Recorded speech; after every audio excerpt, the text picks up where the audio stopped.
Direct pressure, कहीं भी हमारा बॉडी में कुछ भी करता है तो हम डायरेक्ट इसको दबा देते हैं कि खून निकलना बंद हो जाए। इसको हम लोग जो दबा गिरने वाला नहीं है, ये ब्लड को रोकने वाला। बस ब्लड को रोकने वाला, ये अलग है। कि कहीं भी कोई भी दुर्घटना में जरा से भी कहीं पड़ गया तो हम डायरेक्ट जिस जगह को दबाते हैं उस प्रक्रिया को कहते हैं हम लोग डायरेक्ट प्रेस, उसी को डायरेक्ट दबा देंगे। दूसरा होता है प्रेशर पॉइंट। प्रेशर पॉइंट में क्या होता है कि हो सकता है कि मेरा इस जगह पर बहुत ज़्यादा कट गया, हम उसको दबा नहीं पा रहे, इधर उधर से भी, तो हम ऐसे जगह को दबाने का कोशिश करते हैं जहाँ से इधर खून का आना रुक जाए। ये हम लोग दबा रहे हैं, ऐसे दबा रहे हैं, इसको दबा रहे हैं, इसको हम लोग बोलते हैं प्रेशर पॉइंट। जो उस नस को जो खून भेज रहा है उसको हम लोग दबा की कोशिश करते हैं, इसको हम लोग बोलते हैं प्रेशर पॉइंट। तीसरा नंबर का एलिवेशन, मतलब कि अपने हृदय लेवल से उस अंग को ऊपर उठाना। मान लीजिए इनका हाथ कट गया तो इनका हृदय यहाँ है, तो हम ऐसे उठा के रखने का कोशिश करेंगे ताकि हृदय का जो प्रेशर हो वहाँ तक कम हो जाए, पहुँचे, और उसको दबा के भी रखेंगे और ऊपर भी। अगर इधर कट गया ये हृदय लेवल के नीचे तो लेटाएंगे। देखिए कभी आप सुने होंगे कि कोई कोई व्यक्ति धूप में बहुत देर तक खड़े हैं और अचानक गश्ती आ गया और गिर गए, तो होता क्या है कि बहुत देर तक जो गुरुत्वाकर्षण बल, ग्रेविटेशनल फोर्स जो काम करता है उसमें हमारा रक्त पूरा नीचे की तरफ आ जाता है, बॉडी सुस्त रहता है, उस दौरान नीचे की तरफ प्रेशर कम लगता है। तो जब भी हमारे मस्तिष्क से खून का संचार नीचे हो जाता है और यहाँ कमी आती है तो गश्ती होता है, तो उस दौरान हम तुरंत इनको ज़मीन पे लटाएंगे और इस तरह से इनको बॉडी को ऊपर उठाएंगे ताकि इधर का जो खून है पूरा बॉडी में स्प्रे हो फैलेगा। इस तरह से तुरंत इनको आराम मिलेगा। और कहीं कट गया तो इसी तरह फिर उठाएंगे, कटने में भी इसको लोगों के हृदय वहाँ हो गया, इस अंग को ऊपर उठाने का कोशिश, इससे इनका रक्त का जो प्रेशर है कम पड़ेगा, फिर दबाने का भी कोशिश। चौथा होता है टॉर्निकेट। खड़े हो गए टॉर्निकेट हम जानते हैं, जैसे कोई पैथोलॉजी वाले को जो रक्त निकालना होता है यहाँ एक रबड़ बांध देते हैं, इससे हमारा जो इधर खून आया तो बिल्कुल इधर का इधर रुक गया, इधर का इधर रुक गया, तो इसको मैं बोलते हैं टॉर्निकेट। तो टॉर्निकेट दो ही जगह हम करते हैं बॉडी में, सिंगल बोन। एक हमारा हाथ अगर ये कहीं भी कटा तो यहाँ करते हैं, यहाँ सिंगल हेड लगता है। दूसरा नंबर अगर हमारा पैर कहीं से कटा तो अगर थोड़ा बचा है तो यहाँ भी कर सकते हैं, यहाँ ये पूरा अगर कट के बिल्कुल अलग हो गया तो टॉर्निकेट करने का तरीका, अगर हमारा अंग खुल यहाँ थोड़ा भी बांधने की जगह बचा है, यहाँ से बिल्कुल नहीं कटा है, तो टॉर्निकेट इधर का अंग कोई भी कर दिया तो करना टॉर्निकेट या पैर में। बाकी बीच से कोई अंग कट गया, सिर कट गया तो बात ही अलग है, सबको कोई मतलब ही नहीं है। तो टॉर्निकेट करने का तरीका कोई भी हम पकड़ा, रुमाल है, रस्सी है, जैसा भी चीज़ मिले जिसको हम इस तरह से रस्सी जैसा बांध सकते, ये एक गांठ यहाँ देंगे, बस ज़्यादा नहीं, एक गांठ ऐसे जो भी हमारे पास है। अब एक कट के अलग हुआ है, ये फड़फड़ा रहा है, तो हमको कोशिश करना है कि वहाँ जहाँ भी कहीं बर्फ़ मिल जाए तुरंत एक बड़े पॉलिथीन में बर्फ़ लेंगे और उस अंग को उठा के उसके अंदर डाल के उसको एयर टाइट ऐसे गांठ बनेंगे जिसको हवा नहीं, अब ये सेपरेट हो जाएगा हमारा। उसके बाद ये हमारा टॉर्निकेट करने का तरीका, इस तरह से कोई भी कपड़ा रस्सी मिले गांठ दे देंगे, हल्का बहुत ज़्यादा नहीं, यहाँ जो लगे यहाँ इसमें रखें। कोई भी ऐसा चीज़ जो हार्ड हो, जो घुमाने पर टूटे नहीं, हमारे पास पेचकस मिल गया, कोई कलम भी मिल गया मजबूत है तो ठीक है, 2-3 कलम जो काफी मिले घूम रहे हैं, या लकड़ी लोहा पे जो भी पकड़िए, इस तरह से फिर 2 गांठ लगा देंगे, ठीक है, हल्का ज़्यादा नहीं ये, और इसको घुमाना चालू करेंगे। अगर लगे कि हमारा जो रस्सी है बहुत रेशम जैसा है और ये मांस को काट सकता है, तो जो भी हमारे पास कोई कपड़ा मिले, जिधर से भी मिले उसको फाड़ के कुछ कपड़ा पे यहाँ लगा देंगे, इससे क्या होगा ये पूरा मांस कटेगा नहीं। और अब घुमाना चाहिए, इसको तब तक घुमाएंगे जब तक यहाँ से खून का आना रुक न जाए। जब हमें लगे कि बिल्कुल खून का आना रुक गया, अब इनको इसी अवस्था में शिफ्ट करेंगे, हॉस्पिटल ले जाएंगे, लेकिन इसको कंटिन्यू नहीं रखना है। ये कुछ समय के बाद जैसे ही 4-5 मिनट हो फिर इसको ढीला भी करना है। अगर हम लूज़ नहीं किए तो जो पार्ट इनका इधर बचा है यहाँ खून का जब आना रुक जाएगा तो यहाँ ऑक्सीजन आना रुक जाएगा, और इसमें क्या है कि जो अंग बचा है उसको पैरालाइसिस हो जाएगा ना, तो हमारे तो वो अंग भी काटना पड़ सकता है। तो फिर थोड़ा ढीला करेंगे और जैसे ही खून का टपकना चालू हो फिर टाइट करेंगे। इस प्रोसेस से यहाँ की सिंगल बोन पे करेंगे, इस तरह से इस अंग को हम बर्फ़ में डाल देंगे और इस तरह से कोशिश कर सकते हैं बचाने की। हम लोग ऐसे और एक कपड़ा रख के अपने मुंह में हवा भर के पूरा जोर से 2 बार फूंक मारेंगे, फिर उसके बाद वही प्रोसेस। अगर हमें लगा एक दो बार के प्रोसेस में ही कुछ हरकत हो गई तो छोड़ देंगे, अन्यथा इसको दोहराते रहेंगे। ये 9 बरस से ऊपर के लिए, 9 बरस से लेकर और 1 बरस के नीचे के लिए हमारा जो दबाव होगा स्पीड वही होगा, 1 मिनट में 120 के लगभग। 1 2 3 4 5 6 7 8 9 10 ऐसे ही सेम टू सेम पोजीशन वही होगा। जो हमारा पोजीशन है जांच करने का उसी तरह होगा, चाहे महिला हो पुरुष। स्पीड वही होगा, केवल दबाव जो होगा वो 3 इंच के आसपास होगा, उससे ज़्यादा नहीं। ठीक है, अब उस समय मापेंगे नहीं, प्रेशर देना है, लेकिन वयस्क की अपेक्षा 1 वर्ष से 9 वर्ष के बीच का 3 से 4 इंच से नीचे होना चाहिए, दबाव कम देंगे। ये महिला या पुरुष किसी भी, बच्चे या बच्चे, 1 वर्ष से नीचे के लिए, 1 वर्ष से नीचे के लिए हमको इस तरह की जाँच करने की ज़रूरत नहीं है। उसके लिए जो निप्पल लाइन है, ये बीच का स्टर्नम बोन और निप्पल लाइन को क्रॉस करने वाला जो मिड पॉइंट है, उसको हम इस 2 अंगुलियों का प्रेशर देना है। इसलिए कि ये दोनों अप डाउन है, ये दोनों अप डाउन है, तो हमें 2 अंगुलियों का प्रेशर देने के लिए जो बराबर लगे 3 का, मध्यमा का और अनामिका का, इसका हम लोग देंगे क्रॉस पॉइंट का। और ये हमारा 2.5 सेंटीमीटर लगभग 1 इंच के आसपास होना चाहिए स्पीड। छोटे बच्चे को जो 1 वर्ष से नीचे के, वो स्पीड हमारा वही रहेगा, 1 2 3 4 5 6 7 8 9 10 ऐसे स्पीड। और ये 30 बार करने के बाद रोक देंगे। अब उनका हमको नाक बंद करने की जरूरत नहीं है, क्योंकि उनका मुंह छोटा होगा, तो इसलिए उनको नाक नहीं बंद करना, उनका पूरा नाक और मुंह को अपने मुंह में ले लेना है।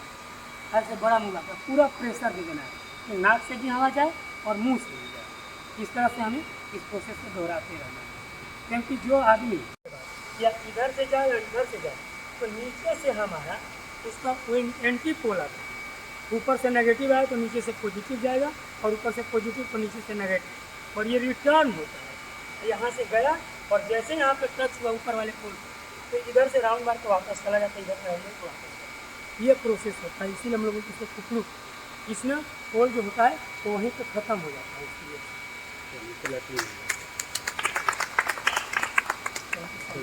इसको टच करते हुए चाहे महिला हो या पुरुष, पहले तो अनुमति लेना होता है कि जिनके साथ जो घटना घटी है उनके जो अभिभावक हैं उनसे अनुमति। तो मुझे चूँकि ये सब आता है, मैं जानता हूँ, थोड़ा सा प्रशिक्षण लिया हूँ। अगर आप समय दें तो बचाने की कोशिश करेंगे। अगर उसकी अनुमति है तो महिला हो तो उसको हम लोग कोशिश करेंगे पर्दे में घेरना, बिल्कुल खुले में नहीं करना है। अगर पुरुष हैं तो खुले में कर सकते हैं।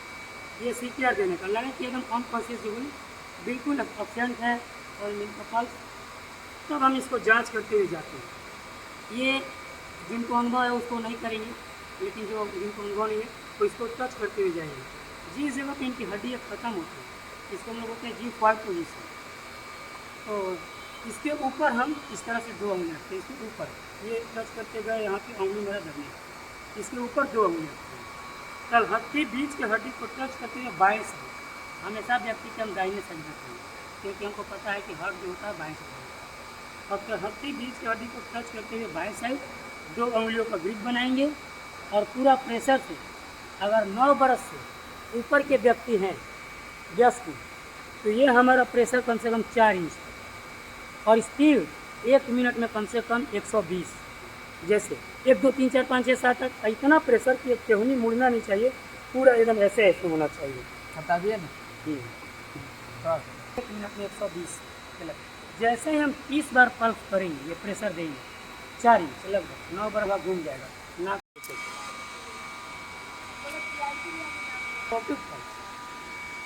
यहाँ ब्रेकलर पल्स, इसको कैरोटिक पल्स। व्यक्ति बेहोशी अवस्था में है, जीवित है कि मृत है, इसकी जांच करने के लिए हम सभी नर्व तो सभी जगह है, यहाँ भी है, पैर के पास भी है, लेकिन ये जो है हृदय के नज़दीक है, इसको हम कैरोटिक पल्स, ये सभी हम लोग अपना अपना जाँच कर सकते हैं। इसको हम लोग दबाते ऐसे 2 अंगुली से देखते हैं। क्या जांच करते हैं? ये कैरोटिक पल्स को जांच करते हैं कि इनका पल्स चल रहा है कि नहीं। पल्स चेकिंग का पल्स होते हैं, ये जीवित है कि मृत है। अगर लगे कि बिल्कुल नहीं चल रहा तो इसका चेक करने का पहला ये। दूसरा होता है कि अपने गाल को इनके नाक के पास ले जाते हैं, जरा सा भी गर्माहट महसूस हुई तो मतलब कि सांस चल रही है। तीसरा होता है कि इस तरह से देखते हैं, ये यहाँ रखें और ये यहाँ हाथ रखें कि इनका ऊपर अप डाउन हो रहा है कि नहीं। अगर जरा सी ब्रीथिंग होगी तो अप डाउन होगा। तो अगर इस तरह का कोई भी सूचना हमें लगे तो इनको हमको CPR नहीं देना, कोई कुछ नहीं करना, पानी निकालने के बाद डॉक्टर के पास जाना। लेकिन अगर लगे कि नहीं ये अभी का व्यक्ति है, 5 से 6 मिनट का अभी समय हुआ है, पानी में डूब रहे हैं, तो आधा घंटा 3 घंटे का बीच का भी हम लोग कोशिश करते हैं CPR देने की। क्योंकि उस समय हमारा बॉडी से जो है बैक्टीरिया वो मृत अवस्था में नहीं होता। उसको जांच करने की जैसे हमें पता चले थैरोपिस पर ऑक्सीजन मतलब नस नहीं चल रहा, बिल्कुल इनका कोई भी पल्स नहीं चल रहा, उनको थपथपाए हिला डुलाए, क्या ठीक है? कुछ नहीं मिलेगा। तो हमें लगे कि नहीं अब ये मृत अवस्था में जा, तो उस समय हम लोग को CPR देना है। अब उस CPR देने के लिए प्रोसेस होता है। अगर लगे कि बहुत ज़्यादा पानी नहीं पिए हैं ठीक है, तो बहुत प्रेशर देने के लिए इस तरह से पकड़ेंगे और ये दबा देंगे ताकि पानी नहीं पिए। फिर इनके बाद जो हम लोग को है हॉस्पिटलाइज करेंगे, ठीक है? ये पानी निकालने तक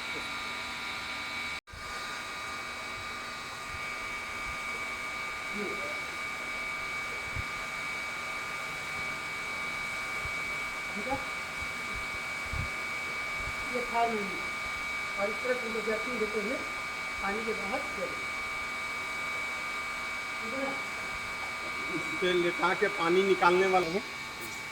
तो जिधर से पानी से निकाले हैं उनके बीच में दिखा रहा था, बेकार है इस पे मेरा लेटाइए। मेरा दिखा रहा था अच्छा, आप पानी ये, इसलिए कि जो ये उनको पानी से जो डरे हैं, ऐसा नहीं कि फिर से होश में आए आँख में पानी को जाए तो डर बढ़ जाए, तो उसको कम करने के लिए इधर, और इसको हम लोग बोलते हैं रिकवरी पोजीशन।